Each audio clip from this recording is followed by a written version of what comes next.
नमस्कार। पिछली कक्षा में हमने एक चर वाले रैखिक समीकरणों को हल करना सीखा था। आज हम पहले एक चर वाले रैखिक समीकरण बनाएंगे, उसके बाद उनको हल करेंगे। तो यहाँ पर एक एग्जाम्पल दिया गया है कि -7/3 के दुगने में क्या जोड़ा जाए कि हमें 3/7 प्राप्त हो। तो सबसे पहले तो -7/3 का दुगने का मतलब है इसको 2 से गुणा करना है। तो -7/3 का दुगना हो जाएगा -14/3। अब हमने मान लिया कि इस संख्या में हमने अक्स जोड़ा और हमें 3/7 प्राप्त हो गया। अब हमें इस अक्स का मान ज्ञात करना है। तो हम माना इसमें अक्स जोड़ने पर हमें 3/7 प्राप्त होता है, अर्थात -14/3 प्लस अक्स बराबर 3/7। अब यहाँ से हम अक्स का मान ज्ञात कर लेंगे। तो यहाँ से अक्स का मान कैसे ज्ञात करेंगे?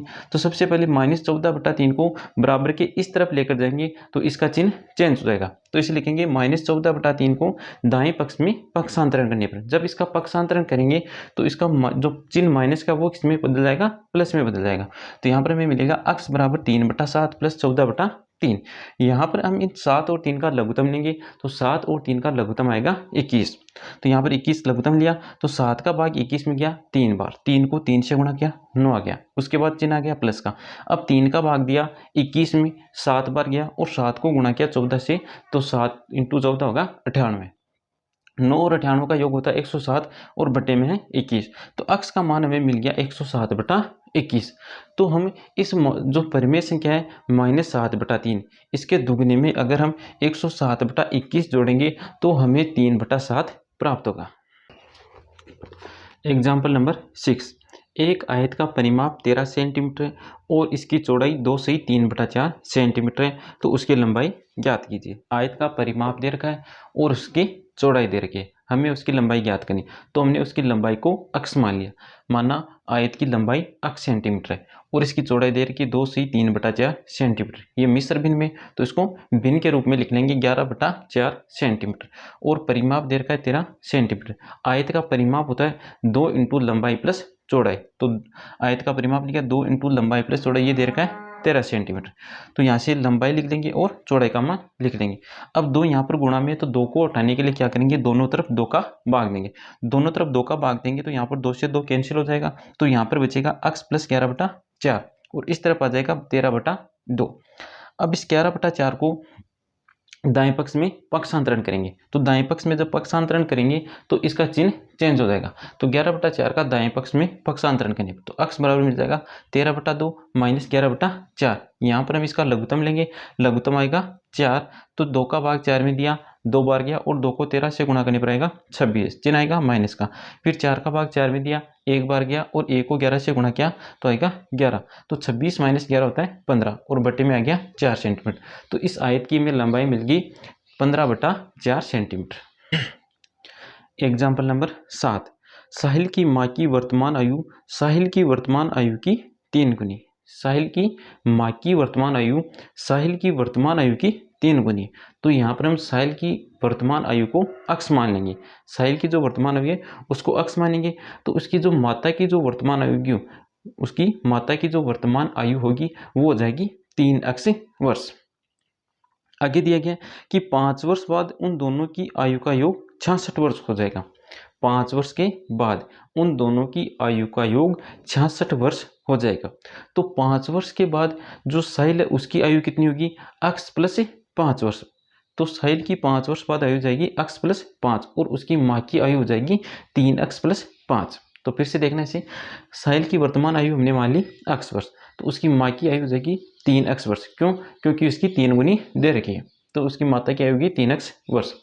अब 5 वर्ष बाद इन दोनों की आयु कितनी होगी? तो 5 वर्ष बाद साहिल की तो आयु हो जाएगी अक्स प्लस 5 वर्ष और उसकी माता की आयु हो जाएगी 3x प्लस 5। और इन दोनों की 5 वर्ष की आयु का जो योग दे रखा है वो दे रखा है 66 वर्ष। 5 वर्ष बाद दोनों की आयु का योग 66 है। तो इन 5 वर्ष के बाद इन दोनों की आयु कितनी है? अक्स प्लस 5 और 3x प्लस 5। इन दोनों का योग कितना दे रखा है? 66 वर्ष। तो इन दोनों का योग किया तो अक्स और 3x तो हो गया 4x, 5 और 5 हो गया 10, तो 4x प्लस 10 बराबर हो गया 66। अब हम 10 का दाएं पक्ष में पक्षांतरण करेंगे। जब 10 का दाएं पक्ष में पक्षांतरण करेंगे तो 10 का चिन्ह चेंज हो जाएगा। यहाँ पर प्लस का है तो इस तरफ आएगा तो ये माइनस का हो जाएगा। तो 4x बराबर 66 - 10, तो 4x बराबर मिल गया 56। अब क्या करेंगे, अक्स के गुणा में आ रहा है 4, तो 4 को उठाने के लिए दोनों तरफ 4 का भाग देंगे। तब 4 का भाग दिया तो 4x/4 और 56/4, 4 से 4 कैंसिल, तो यहाँ पर तो बच गया अक्स बराबर 56 में जब 4 का भाग दिया तो गया 14 बार।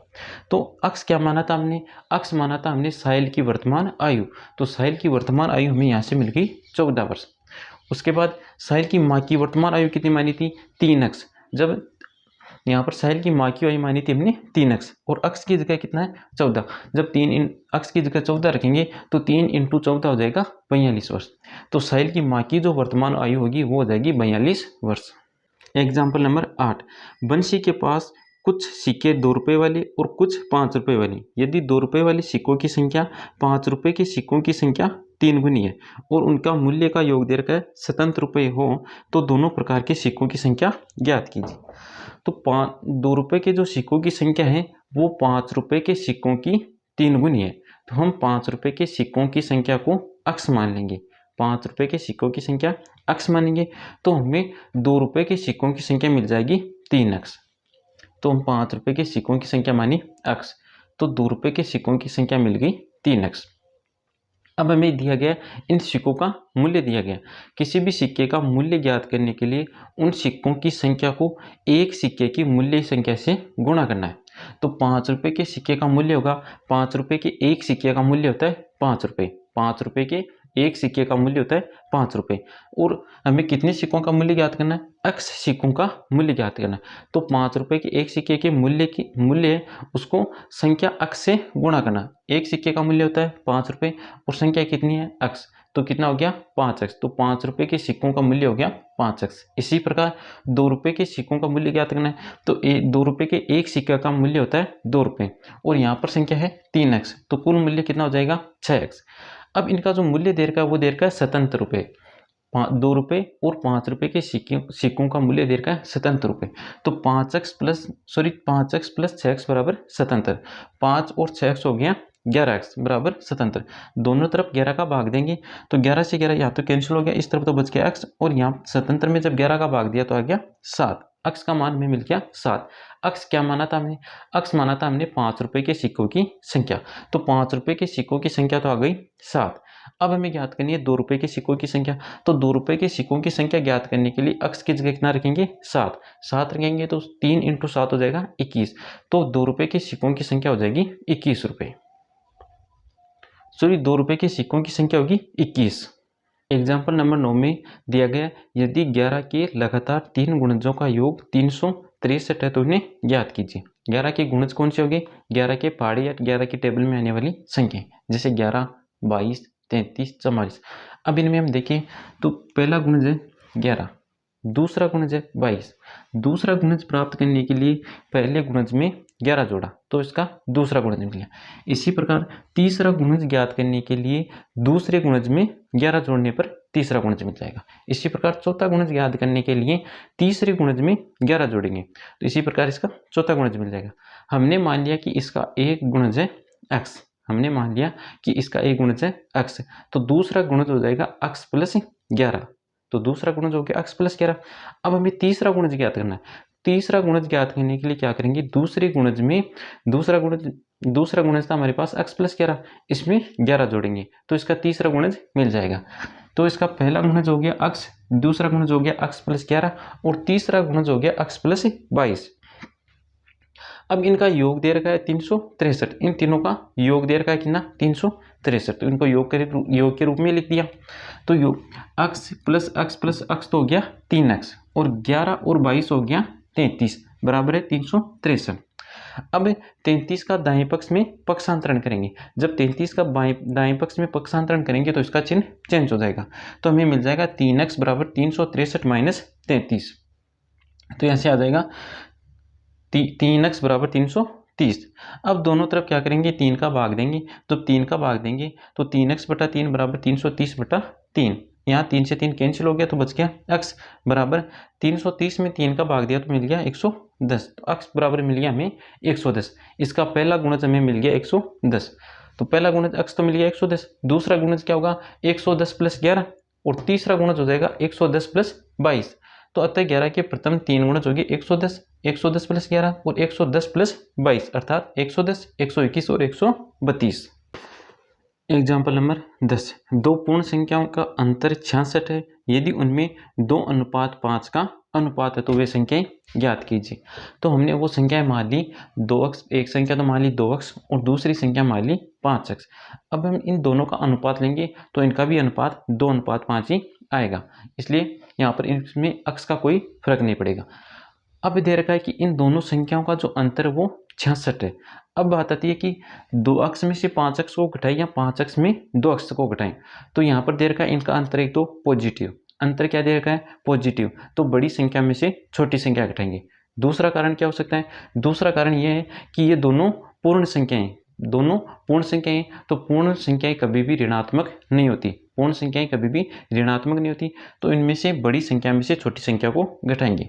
तो यहाँ पर 5x माइनस 2x इनका अंतर दे रखा है 66, तो 5x माइनस 2x बराबर हो गया 3x बराबर 66। अब दोनों तरफ 3 का भाग देंगे तो 3x बटा 3 बराबर 66 बटा 3, 3 से 3 कैंसिल, तो यहाँ तो बच गया x और यहाँ पर बच गया 22। 66 में जब 3 का भाग देंगे तो आ जाएगा 22। तो x क्या माना था हमने, अब देखो पहली संख्या तो थी 2x और दूसरी संख्या है 5x, तो x की जगह 22 रख दो तो पहली संख्या तो मिल जाएगी 2 × 22 बराबर 44 और दूसरी संख्या मिलेगी 2 × 5 × 22 बराबर 110। तो पहली संख्या तो होगी 44 और दूसरी संख्या है 110। एग्जाम्पल नंबर 11, देवेशी के पास 50, 20 और 10 रुपये वाले कुल मिलाकर 25 नोट है। उसके देवेशी नाम की कोई लड़की है जिसके पास 50 रुपये, 20 रुपये और 10 रुपये के कुल नोट है और उन नोटों की संख्या दे रखी है 25, जिनका मूल्य दे रखा है 590। नोटों की संख्या भी दे रखी है और नोटों का मूल्य भी दे रखा है। यदि 50 रुपये और 20 रुपये वाले नोटों की संख्या में अनुपात 3:5 है तो प्रत्येक प्रकार के नोटों की संख्या ज्ञात कीजिए। तो 50 और 20 रुपये के नोटों की संख्या का अनुपात दे रखा है 3:5, तो वहाँ से हम 50 रुपये के नोट की संख्या तो मान लेंगे 3x और 20 रुपये के नोटों की संख्या मानेंगे 5x। इन दोनों का अनुपात भी लेंगे तो हमें 3:5 ही मिलेगा, जो कि क्वेश्चन में दिया गया उसके बराबर होगा। तो 10 रुपये के नोटों की संख्या कितनी हो जाएगी, नोटों की कुल संख्या दे रखी है 25, जब 25 में से 50 रुपये और 20 रुपये वाले नोटों की संख्या घटा देंगे तो हमें 10 रुपये के नोटों की संख्या मिल जाएगी। तो 25 में से हमने 50 रुपये और 20 रुपये के नोटों की संख्या घटा दी, तो ये हमें मिल गई 10 रुपये के नोटों की संख्या कितनी है 25 माइनस 8x। अब हमें ज्ञात करना है 50, अब इन नोट का मूल्य ज्ञात करना है क्योंकि क्वेश्चन में नोट का मूल्य भी दे रखा है। तो 50 रुपये के नोट का मूल्य कितना होगा, एक नोट का मूल्य होता है 50 रुपये और कितने हमारे पास नोट है 3x, तो 3x का मूल्य हो जाएगा 50 × 3x अर्थात 150x। इसी प्रकार 20 रुपये के नोटों का मूल्य हो जाएगा 100x और 10 रुपये के नोटों का मूल्य हो जाएगा 10 × 10 के नोट कितने उनकी संख्या से गुणा कर देंगे तो आ जाएगा 250 माइनस 80x। अब इनका मूल्य, इनके मूल्य का योग दे रखा हमें 590, तो इनका योग किया और योग दे रखा है 590, तो यहाँ से योग करेंगे 150x प्लस 100x हो गया 250x। 250 में से जब 80 घटाएंगे तो हमें मिल जाएगा 170x। 170x बराबर, अब देखो यहाँ पर 250 प्लस का है, इस तरफ बराबर के दाईं तरफ जाएगा तो ये माइनस का हो जाएगा, तो 590 माइनस 250। जब 590 में से 250 घटाएंगे तो हमें मिल जाएगा 340। अब दोनों तरफ 170 का भाग देंगे तो यहाँ पर तो बचेगा x और 340 बटा 170, तो यहाँ से x का मान आ गया x बराबर 2। अब हमें नोटों की संख्या ज्ञात करनी है तो x की जगह क्या रख देंगे 2 रख देंगे, तो हमें 50 रुपये के नोटों की संख्या मिल जाएगी 6, 20 रुपये के नोटों की संख्या मिलेगी 10 और 10 रुपये के नोटों की संख्या मिल जाएगी 9। यही हमें ज्ञात करना था।